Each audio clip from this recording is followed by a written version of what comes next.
જો એમના માટે એવા શબ્દો વપરાતા હતા છતાં એમને દૂધે ધોઈ અને ગંગાને નવરાઈ અને અત્યારે સીધું બનાસકાંઠા ટુ કમલમ કર્યું હોય અને કેટલી મજબૂરી, હું તો એમ માનું છું કે કોઈ પણ વ્યક્તિઓની મજબૂરીની પણ હદ હોય. કોઈ આગેવાનને આજ હું લોકસભા લડું છું તો હું તમારા ગામ સુધી આવી તમને ફોન કરું, વિનંતી કરું, હજુ પણ તમને મળીશ. અને એક લોકશાહીની પ્રણાલિકા છે. આ તો વોટ એમને દુવા છે ને હામાં અહીંયા અરે સામેથી થાય છે.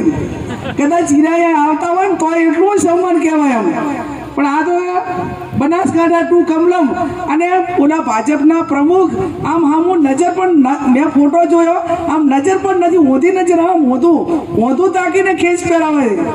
ના રાજકારણમાં સૌમાનથી, સમાજના માનથી અને કદાચ જાહેર જીવનમાં કોઈ પણ પદ હોય તો એના માટે ટકાવમાં આપણાને પહોંચાડવા વાળો કાં તો આપણો સમાજ, આપણો પક્ષ ને આપણા ટેકેદારો ને આપણી જનતા હોય. એમની શું જરૂર છે? ગમે તો ગમે આપણા મોટા હોય તોય આપણને મોટા આપણા બનાસકાંઠાના લોકો કરશે અને આપણા લોકો કરે તો આપણે એમની કોઈ ઓલી નથી એમ. અને મારો કહેવાનો અર્થ કે એ કોઈ સમાજોનું કે કોઈ પ્રતિનિધિઓનું અપમાન થાય નહીં, આપણું જ અપમાન છે. આપણને કોઈ કે અરે સામેથી ઉલડીને થાય છે એમ ગાડીઓ ફરી ફરીને ફરતા છે.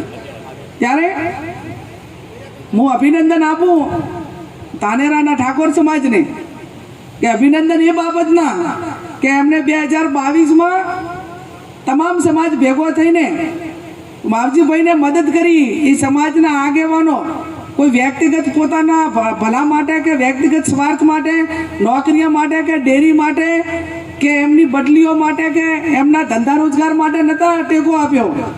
એમણે આખો ઠાકોર સમાજ ભેગો થઈ અને કે અમને શૈક્ષણિક સંસ્થા બનાવવા માટે 2 વીઘા જમીન આપો અને અમે આખો સમાજ તમને વોટ આપીશું.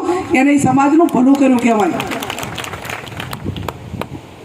નહીતર તો એટલી મોટી એવી કિંમતી જમીન એ બીજા આગેવાનો તો એમ માને કે ભાઈ હવે સમાજનું જે થવું હોય તે અમારું શું.